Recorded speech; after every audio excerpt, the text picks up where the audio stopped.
Tako, jaz bi rekel, glede na to, kar poznamo, kar se je dogajalo, bi bila seveda velika iluzija, ne ravno pričakovati, da tudi s to vlado ne bo prišlo tudi do nekaj večjih konfliktov. Jaz se želim, da bo čim manj, ker objektivno so interesi konfliktni. Ne. Želim pa si, da bi ta vlada z nekim razumom, ne, z nekim občutkom, tudi socialnim, vendarle poskušala te probleme reševati, ne, kar se da sklojeno z socialnimi partnerji, seveda v mislih imam zlasti sindikate. In kaj mi pričakujemo od te vlade? Generalno, da ne bi glavna vrednota te družbe in bi vsemu temu podredili, to je konkurenčnost te družbe.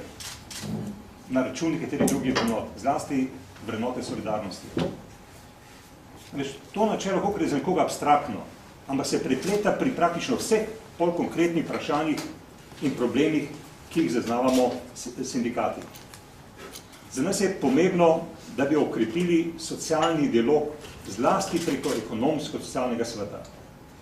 Nekaj v zadnjem času se je vloga ekonomsko-socialnega sveta zmanjšala. Škoda. Pa razmere bi zahtevale prav nasprotno. Torej, želimo, da bi politiki mnoga vprašanja, ki se tiče delavstva in še koga, peljali preko ekonomsko-socialnega sveta in v nekem dialogu, ki je pač temu namenjen ekonomsko-socialni svet, iskali prave rešitve. Namreč politiki zelo radi, vsi po vrsti, iščejo bližnjice. In v teh bližnjicah seveda smo mi kdaj pa kdaj moteči. In ekonomsko-socialni svet je pač moteč, kajti tam pogosto iščemo konsens, soglasje, velika vrednota za nas, manj pomembna vrednota za nekatere pač politike. Tudi s to vlado želimo, da bi sklenili socialni sporazum. Do sedaj smo s praktično vsemi vladami, od tedaj, ko smo začeli uvajati ta inštrument kot pogodbo socialnih partnerjev in tudi vlade, ne, kjer se iščejo odgovori, kako naprej razvijati to družbo, kakšne cilje imeti pred seboj skupaj sindikati, delodajalci in pa tudi vlada. Pomemben dokument, nočem ga precenjevati, ker vem, da tudi marsikaj ni bilo uresničenega v teh dokumentih. Ampak mnogi cilji so pa vendarle kazali vsaj smer iskanja rešitev in da se tudi seveda kaj najdobrega kot posledica sklepanja socialnih sporazumov. In tudi s to vlado želimo čim prej, ko pač bo formalno tudi postavljena, seveda se vse za pogajalsko mizo in oblikovati verjetno nov socialni sporazum. Govorim verjetno za tega, ker ta sedanji velja do leta 2009, torej do konca leta 2009.